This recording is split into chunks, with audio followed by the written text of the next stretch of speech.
In the name of Allah, the most gracious, the most merciful. I want to tell you about the life of the greatest and most influential woman in the history of Islam. She is none other than Fatima, the daughter of the Prophet of Light and Mercy. Join me to hear an exciting historical story. After the Prophet married Khadija, they had children, but unfortunately, the newborns would die, and the leaders of Quraysh mocked the Prophet, calling him Abtar, meaning someone who has no children or heirs. Then, a command came from Allah for the Prophet to stay away from Khadija for 40 days, to fast and engage in worship. After the 40 days were completed, Gabriel came to the Prophet and gave him a heavenly fruit, telling him to return home.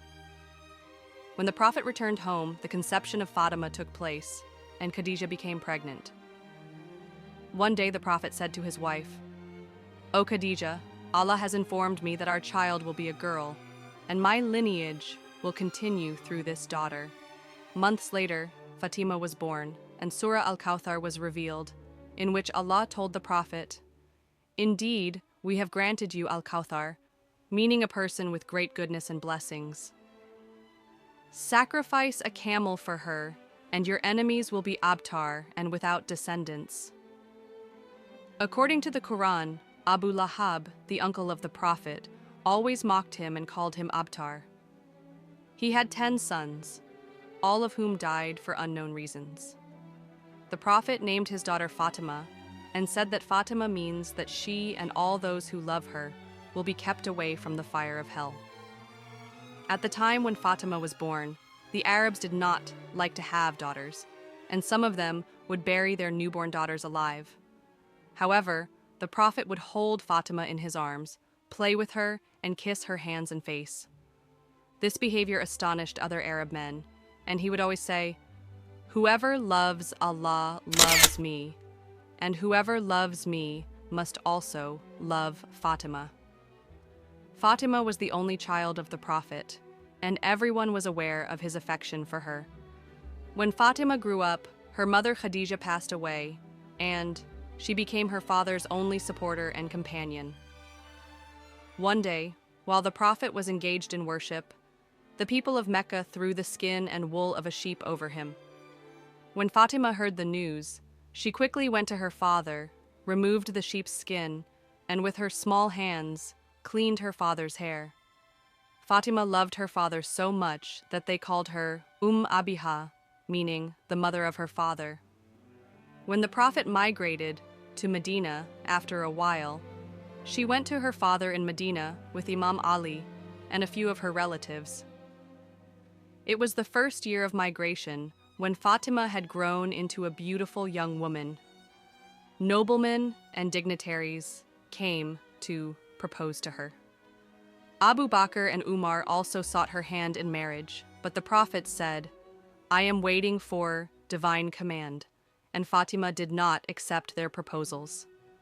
Then it was said to Ali, who had become a strong young man at the age of 25, "Aren't you going to propose to Fatima?" Ali replied, "Yes, I would like to, but I feel shy." Eventually, he decided to go to the Prophet's house to propose. He went to the Prophet's house 3 times, but felt too shy to express his request, so he went back again. The Prophet asked, "Have you come to propose to Fatima?" Ali replied, "Yes." The Prophet said, "Fatima has not accepted any of her suitors so far, and after I speak with her, I will give you an answer." The Prophet went to Fatima and said to her, "Ali has come to propose to you. What is your response to Ali's proposal?" Fatima lowered her head in shyness, remained silent, and smiled. The Prophet was pleased and said, "Silence has always been a sign of her consent." Gabriel descended upon the Prophet and said, "The marriage contract of Fatima and Ali has been established in the heavens, and Allah has decreed that Fatima will become the wife of Ali." The Prophet happily went to Ali and said, "Fatima is pleased, but what do you have for the marriage?" Ali replied, "I have a sword for jihad and to protect myself, a camel that I use for carrying loads and earn a living, and a coat of armor. The Prophet said, keep sword, and camel, but sell the armor and prepare for the wedding. Ali sold the armor and bought some household items, part of which he designated as Fatima's dowry. In Islamic marriage, the man must give a sum of money as a gift to his wife, known as the dowry.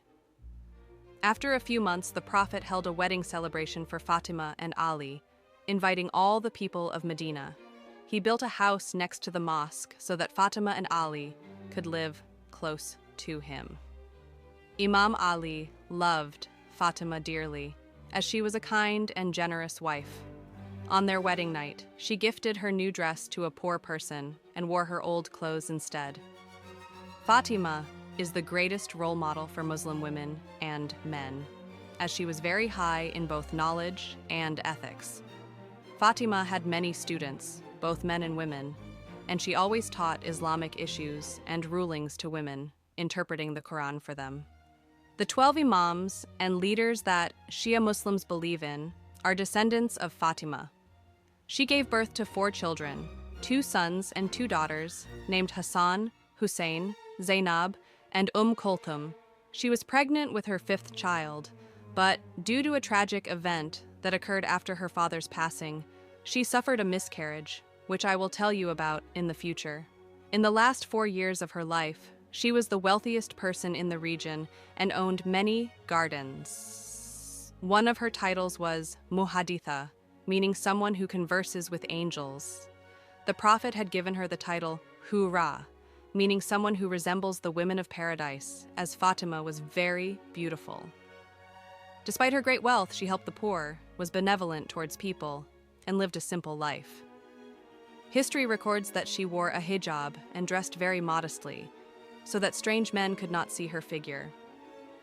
She engaged in much worship and prayed for her neighbors and friends.